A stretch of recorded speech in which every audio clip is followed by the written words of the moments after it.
to a sect called the Nazarenes. And they're not to be confused at all with the Nazarenes that are known here who are Protestants. The Nazarenes in Eastern Europe were also Protestants, but of an entirely different heritage, of a heritage that goes back for 1,000 years. They were called in Bulgaria in the 9th century as Bogomils, which means those who are beloved and favored by God. Bog in our country means God, and mili, it means dear. So they were dear to God. And they bore all the resemblance of the Protestant movement, but 500 years before.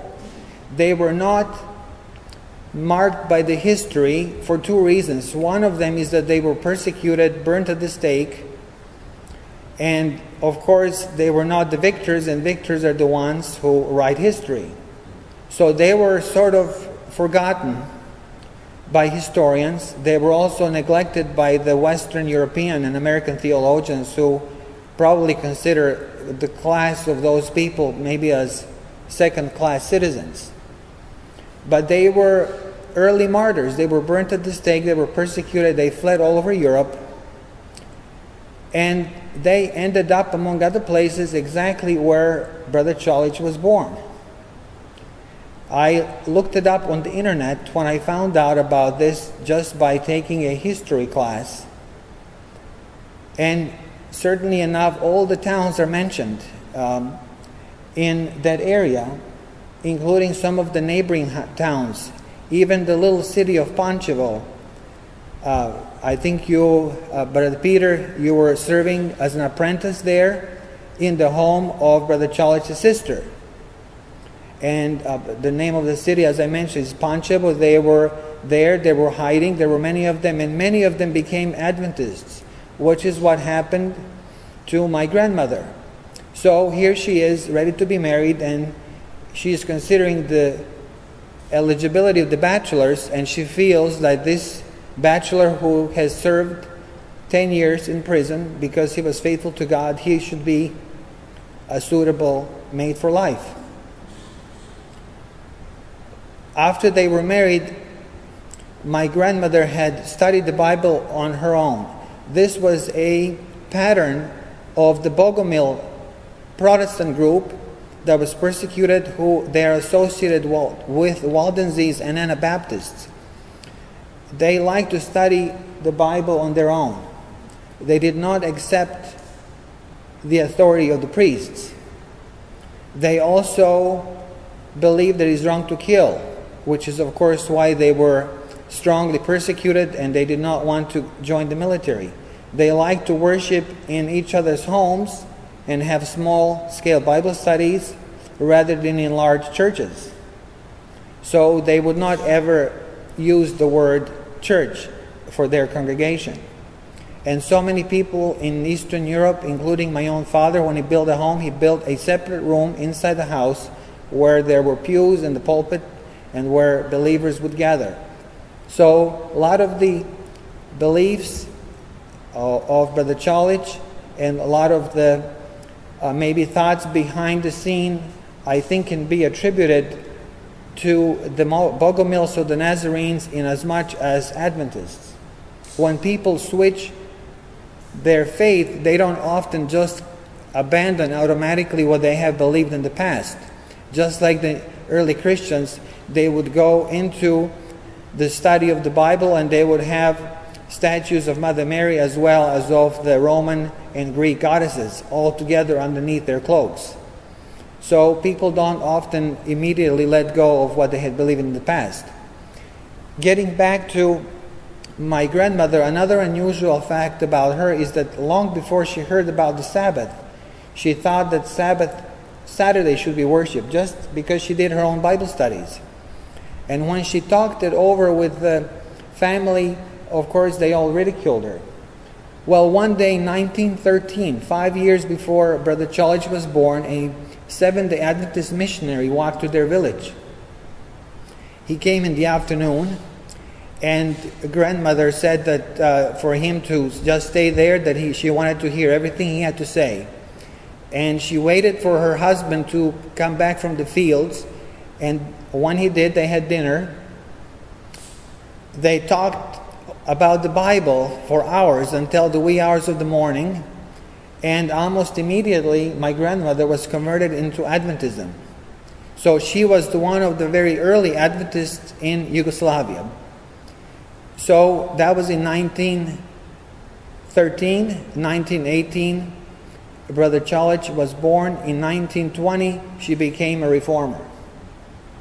So in her house, there was one of the very first conference, field conference, I think it was the union conference that they had in her home. She had opened up her home to anyone who was interested. And she had fed a lot of the people, a lot of potential believers. There were no potlucks. She just fed everybody. She wouldn't let them go unless she thought that they were well fed. So those were the Sabbaths in their household. They were very frugal, having lived not only to poverty, but on top of all of that, the Great Depression, which of course pervaded the whole world, not just the United States. She worked as a seamstress. And she had gathered some extra fabric and decided to make an apron for herself. However, she decided that she's going to save the nicest side of the fabric for special occasions, when they have guests. So on a daily basis, she wore it backwards. And of course, over time, that fabric worn through, and she never really wore it properly. So that's just one of the little family stories that was passed down. There is a story also of Brother Cholich. As a young boy in school, they went, of course, to a public school which was associated with an Orthodox church at that time. And they had a priest once a week. He would come in and teach them catechism. Same belief as the Catholics, except a different organization. And as they were, one day, the priest decided to take them on a tour of the Orthodox church. He wanted to show them the icons. He wanted to tell them about the teachings of the Orthodoxy. Well, Brother Cholich went along with the usual lectures, but when he came time to go into the Orthodox church, they were, as kids, lined up hand in hand, still happens today. He broke away from his partner and he ran across the churchyard. And so there is the Orthodox priest, old man, his long beard and his black long robes, waving in the wind, chasing a 10-year-old boy.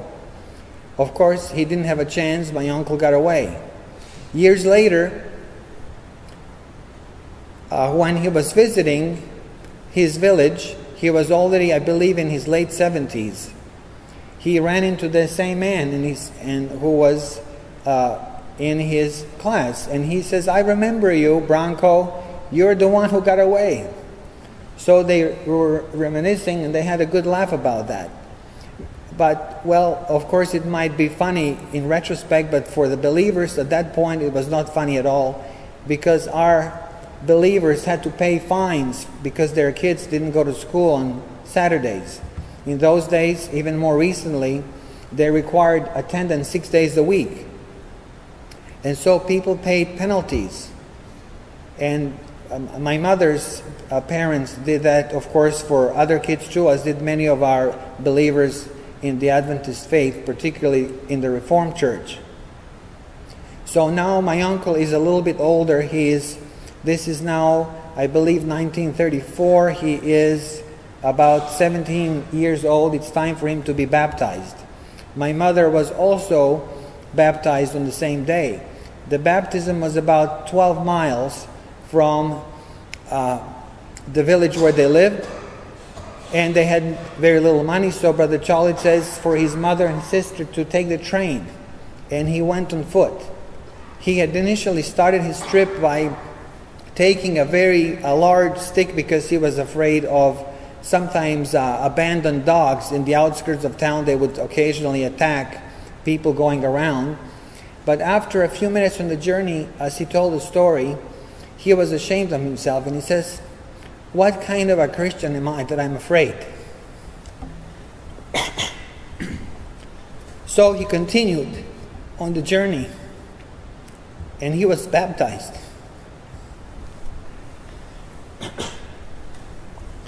And from then on, he never had any fear.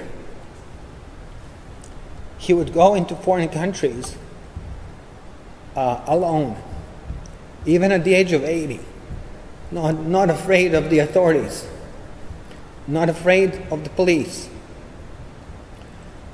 In those days, the canvassers were not on a salary. They only could make a living by what proceeds they had from selling pamphlets and books. And before World War II, the young men canvassers especially had a hard time because people were afraid. They sensed the war coming on. They were suspicious. So on one occasion, he and his canvassing partner were escorted to the back of the property with a pitchfork. Not to be used on them, but this gentleman was actually very kind. He had used the pitchfork to carve out an opening in the haystack. So they frequently slept in haystacks on the outskirts of the villages. And then in the daytime, they would brush themselves off, and they would then continue with their canvassing work. So much for the 5-star hotels. Onward we go. A little bit later on, he was ordained in 1943, and he became a minister. The leader in Yugoslavia at that time had passed away. He continued during the war, and after the war, he continued to be involved in printing and publishing work, and had been instrumental in distributing some of the early literature and the books throughout the region in that area. Later on, I think in 1946, he married Angelina. He continued with the missionary work. And then on his birthday, on his 40th birthday, he left Yugoslavia and he went from Italy for a very short time, stay in Italy, to Brazil. He stayed in Brazil for, I believe, a couple of years. And then he was there also involved in printing and publishing.